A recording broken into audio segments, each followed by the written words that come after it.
Hi hello everyone, welcome to competitive cracker. എൻ്റെ പേര് അഞ്ജു മുരളി.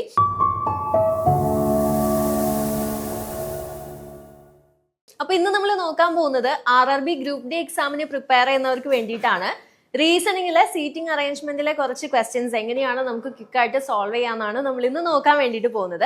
അപ്പൊ അതിന് മുന്നേ ആയിട്ട് നിങ്ങൾ ഏതൊരു കോമ്പറ്റേറ്റീവ് എക്സാമിന് പ്രിപ്പയർ ചെയ്യുന്നവരായാലും നിങ്ങൾക്ക് CC ലേണിംഗ് ആപ്പ് ഡൗൺലോഡ് ചെയ്ത് യൂസ് ചെയ്യാവുന്നതാണ്. പ്ലേ സ്റ്റോറിലും ആപ്പ് സ്റ്റോറിലും അവൈലബിൾ ആണ്. ഡെയിലി ഫ്രീ ക്വിസ്, അതുപോലെ കറണ്ട് അഫയേഴ്സ് അപ്ഡേറ്റ്സ് എല്ലാം നിങ്ങൾക്ക് ആപ്പ് ത്രൂ കിട്ടുന്നതാണ്. യെസ്, അപ്പൊ നമ്മൾ ഇന്ന് നോക്കാൻ പോകുന്നത് എന്താണ്, seating അറേഞ്ച്മെന്റിലെ questions. 7 friends A, B, C, D, E, F and O are sitting in a row facing north. Okay, north എന്ന് പറയുമ്പോൾ പിന്നെ നോർമലി തന്നെ നമുക്ക് ഒന്ന് ട്വിസ്റ്റ് ചെയ്ത് ചിന്തിക്കേണ്ടതായിട്ട് വരിക സൗത്തിലേക്ക് ഫേസ് ചെയ്തിരിക്കുമ്പോഴാ. ഓക്കെ, ഇതും ലീനിയർ അറേഞ്ച്മെന്റ് തന്നെയാണ്. Only 2 people sit to the left of F. Fന് ലെഫ്റ്റിലേക്ക് 2 പേരേ ഉള്ളൂ. ഇവിടെ ഓൾറെഡി നമ്മൾ 3 പേരെ പ്ലേസ് ചെയ്തു. മൊത്തം എത്ര പേരുണ്ട്? 7 പേരുണ്ട്. അപ്പൊ ഇവിടെ 3 പേര് കഴിഞ്ഞ് ബാക്കി 4 പേര് എഫിന്റെ റൈറ്റിലേക്കായിരിക്കും വന്നിട്ടുണ്ടാവുക. പിന്നെന്താ പറയുന്നത്, only 3 people sit between F and A. എഫിനും എക്കും ഇടയ്ക്ക് 3 പേരേ ഉള്ളൂ. എഫിന് ലെഫ്റ്റിലേക്ക് നോക്കിക്കഴിഞ്ഞാൽ 2 പേരേ ഉള്ളൂ.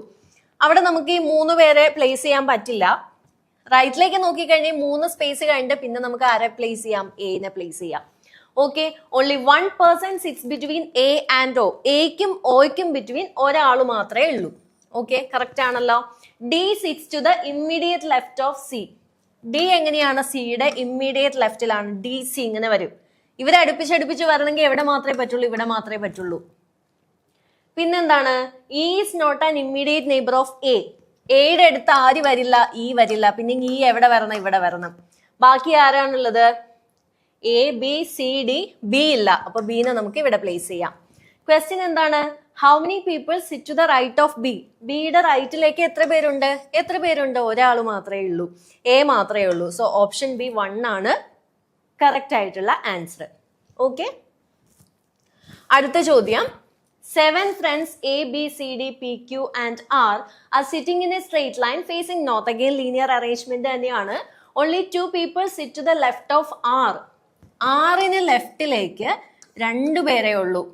മൊത്തം 7 പേരുണ്ട്. അപ്പൊ ബാക്കി 4 പേര് ആറിന്റെ റൈറ്റിലായിരിക്കും ഉണ്ടാവുക. Then only 3 people sit between R and P. ആറിനും പിക്കും ഇടയ്ക്ക് 3 പേര്. Only 1 person sits between P and A. പിക്കും എക്കും ഇൻ ബിറ്റ്വീൻ ഒരാള്. D sits to the immediate left of Q. Qന്റെ ഇമ്മീഡിയറ്റ് ലെഫ്റ്റിൽ D, Q വരണമെന്നുണ്ടെങ്കിൽ ദാ ഇവിടെ വരണം. B is not an immediate neighbor of P. അപ്പൊ B ഇവിടെ വരും. ബാക്കി ആരാണുള്ളത്? A, B, C, D. C ഇല്ല, അപ്പൊ C ഇവിടെ കൊടുക്കാം. How many persons sit to the right of C? സിയുടെ റൈറ്റിലേക്ക് എത്ര പേരുണ്ട്? സിയുടെ റൈറ്റിലേക്ക് ഒരാൾ മാത്രമേ ഉള്ളൂ. P മാത്രമേ ഉള്ളൂ. So answer is option D 1. കണ്ടോ, ലീനിയർ അറേഞ്ച്മെന്റ് ആകുമ്പോഴത്തേക്ക് നമ്മൾ ഇതുപോലെ ക്ലൂ വായിച്ച് അങ്ങ് മാർക്ക് ചെയ്ത് പോയാൽ മതി. പിന്നെ ഗ്രൂപ്പ് ഡി എക്സാമിനൊക്കെ ആകുമ്പോഴത്തേക്കും ഭയങ്കര ട്വിസ്റ്റ് ചെയ്തിട്ടൊന്നും സീറ്റിംഗ് അറേഞ്ച്മെന്റ് ഇത് നോർമലി ചോദിക്കാറില്ല. അപ്പം പക്ഷെ നമ്മൾ കുറച്ചൊരു ലെവൽ കൂട്ടി പഠിച്ചു വെച്ചു എന്നുണ്ടെങ്കിൽ നമുക്ക് എങ്ങനെ ടഫായിട്ട് ചോദിച്ചാലും ഈസിലി സോൾവ് ചെയ്യാൻ വേണ്ടിയിട്ട് പറ്റും. അടുത്ത ചോദ്യം. 7 people D, E, F, G, Q, R and S are sitting in a row facing north. No one sits to the left of F. അങ്ങനെ പറയുമ്പോൾ തന്നെ എന്ത് ചെയ്യുക? ഏറ്റവും ലെഫ്റ്റ് മോസ്റ്റ് എൻഡില് F ആണ്. അപ്പൊ ബാക്കി 6 പേര് റൈറ്റിലേക്കാണ്. Okay, only 4 people sit between F and D. എഫിനും ഡിക്കും ഇടയിൽ 4 പേര്. Only 3 people sit to the right of Q. 3 പേര് കഴിഞ്ഞാൽ Qന്റെ റൈറ്റിലേക്ക് 3 പേര്.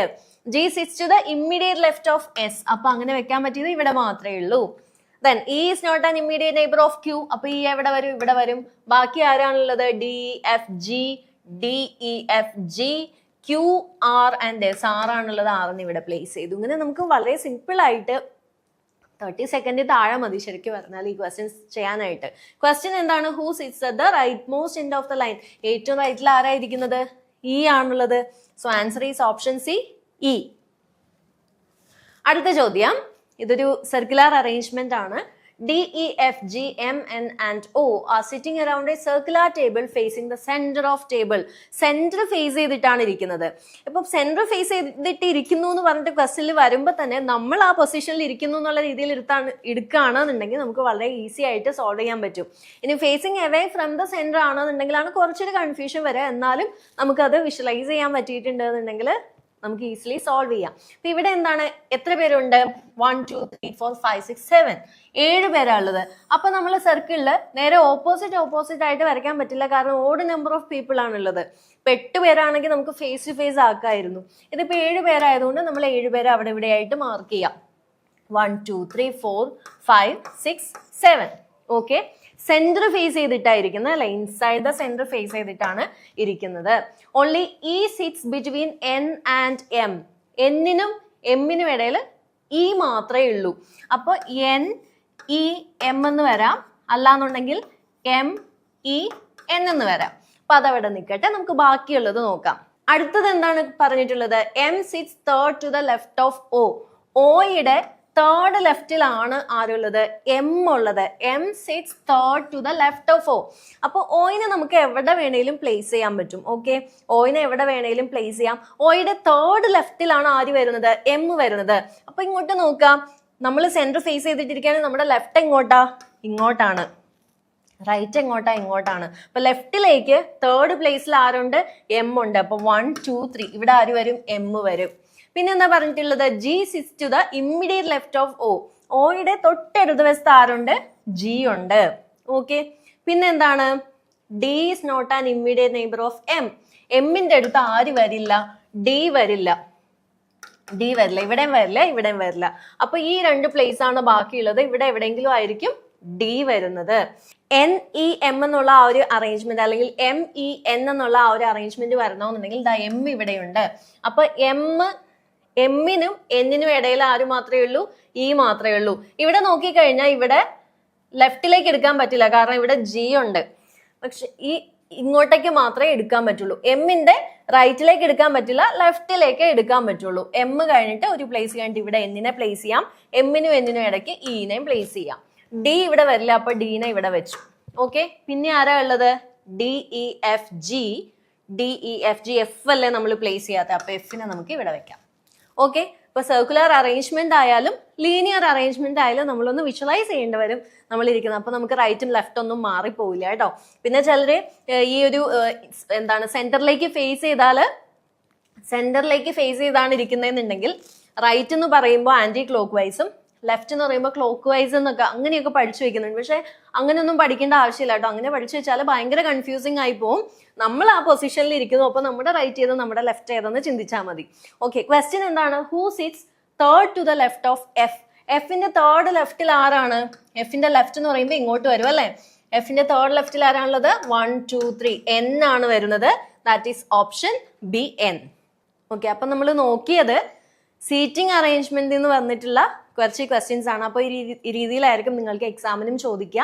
അപ്പൊ നമ്മൾ പ്രീവിയസ് ഇയർ ക്വസ്റ്റ്യൻസ് ചെയ്ത് പഠിക്കുക എന്നുള്ളത് വളരെ ഇമ്പോർട്ടന്റ് ആണ്. നമ്മൾ റീസണിങ്ങിലേക്കൊക്കെ വരുമ്പോഴത്തേക്കും കുറച്ചും കൂടെ ആ ഒരു ഐഡിയ കിട്ടണമെങ്കിൽ, ക്വസ്റ്റ്യൻ കാണുമ്പോൾ ഈ രീതിയിൽ ചെയ്താൽ ആൻസറിലേക്ക് എത്താൻ പറ്റുന്നുള്ള ആ ഒരു ഐഡിയയിലേക്ക് നിങ്ങൾക്ക് എത്താൻ പറ്റണമെന്നുണ്ടെങ്കിൽ തീർച്ചയായിട്ടും പ്രീവിയസ് ക്വസ്റ്റ്യൻസ് കുറെ അധികം വർക്ക്ഔട്ട് ചെയ്ത് ആ ഒരു എക്സ്പീരിയൻസ് നമുക്ക് ഉണ്ടാവണം. ഓക്കെ, അപ്പൊ RRB എക്സാമിന്, ഏതൊരു എക്സാമിന് NTPC ആയാലും ALP ആയാലും, ഇപ്പൊ ALP നോട്ടിഫിക്കേഷൻ വന്നു, ലോക്കോ പൈലറ്റ് എക്സാം ആയാലും ഗ്രൂപ്പ് ഡി എക്സാം ആയാലും നമ്മൾ CCയിൽ ബാച്ചസ് റൺ ചെയ്യുന്നുണ്ട്. അപ്പൊ നിങ്ങൾക്ക് തീർച്ചയായിട്ടും ബാച്ചിലേക്ക് ജോയിൻ ചെയ്യാം. പ്രീവിയസ് ഇയർ ക്വസ്റ്റ്യൻസ് ഒക്കെ നമ്മൾ അവിടെ സോൾവ് ചെയ്യിപ്പിക്കുന്നുണ്ട്. വീക്ക്ലി മന്ത്ലി റിവിഷനും ടെസ്റ്റും എല്ലാം നിങ്ങൾക്ക് ഉണ്ടാവും. മോക്ക് ടെസ്റ്റും എല്ലാം ഉണ്ടാവും. ലൈവ് ആൻഡ് റെക്കോർഡഡ് ക്ലാസ്സസ് ഉണ്ട്. മെന്റർഷിപ്പോട് കൂടിയിട്ടുള്ള ക്ലാസ്സസ് ആയിരിക്കും നിങ്ങൾക്ക് ലഭിക്കുക. ഓക്കെ, 9249089284 എന്നുള്ള ഈ സ്ക്രീനിൽ മെൻഷൻ ചെയ്തിട്ടുള്ള നമ്പറിൽ നിങ്ങൾക്ക് കോൺടാക്ട് ചെയ്യാം ബാച്ചിലേക്ക് ജോയിൻ ചെയ്യാനായിട്ട്. ഓക്കെ, പിന്നെ നമ്മുടെ RRB എക്സാമിന് വേണ്ടിയിട്ടുള്ള ഒരു ഫ്രീ സ്റ്റഡി ഗ്രൂപ്പ് ഉണ്ട്, വാട്സ്ആപ്പ് ഗ്രൂപ്പ്. ആ വാട്സ്ആപ്പ് ഗ്രൂപ്പിലേക്ക് ഈ ഒരു QR കോഡ് സ്കാൻ ചെയ്താൽ നിങ്ങൾക്ക് ആ ഒരു വാട്സ്ആപ്പ് ഗ്രൂപ്പിലേക്കും ജോയിൻ ചെയ്യാം. പുതിയ പുതിയ അപ്ഡേറ്റ്സും കാര്യങ്ങളൊക്കെ നിങ്ങൾക്ക് ആ വാട്സ്ആപ്പ് ഗ്രൂപ്പിൽ കൂടെ കിട്ടുന്നതാണ്. അപ്പോൾ എല്ലാവർക്കും ഇന്നത്തെ വീഡിയോ ഇഷ്ടമായി, യൂസ്ഫുൾ ആയി എന്ന് വിചാരിക്കുകയാണ്. അപ്പോൾ വീഡിയോ ഇഷ്ടമായെങ്കിൽ എന്തായാലും ലൈക്ക് ചെയ്യുക. നിങ്ങളുടെ അഭിപ്രായങ്ങളും നിർദ്ദേശങ്ങളും താഴെ കമന്റ് ചെയ്യുക. ഇപ്പോൾ നമുക്ക് ക്ലാസ്സിൽ കാണാം. മറ്റൊരു വീഡിയോ ആയിട്ട് ഇനിയും കാണാം. അപ്പോൾ ഈ കൂടുതൽ അപ്ഡേറ്റ്സിനായിട്ട് ഈ ചാനൽ സബ്സ്ക്രൈബ് ചെയ്തും കൂടെ വെക്കാം. മറ്റൊരു വീഡിയോയിൽ കാണാം. Bye, thank U.